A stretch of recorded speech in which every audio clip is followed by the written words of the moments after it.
Natagpo ang ligtas at nasa kustodiya na ng OWA office ang dalawang overseas Filipino workers sa Hong Kong na unang naiulat na nawawala.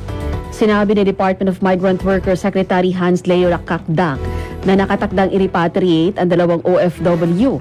Sila ay nakilalang sina Aimee Pabuaya, 24, at si Aleli Tibay, 33. Ayon kay Kakdak, inaalam pa ng DMW kung papaano o ano ang dahilan ng pagkawala ng dalawang OFW.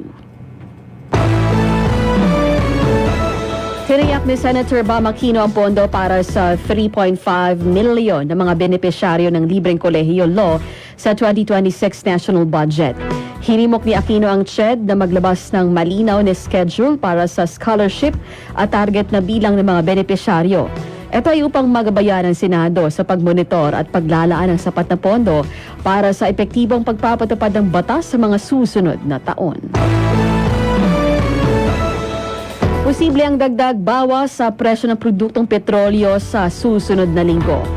Ayon sa ulat, inaasahang mababawasan ng 60 centavos hanggang sa 80 centavos ang presyo sa kada litro ng diesel at pagtaas naman ng 20 centavos kada litro sa gasolina. Karaniwang inaanunsyo ang price adjustments tuwing Lunes at ipinatutupad Martes.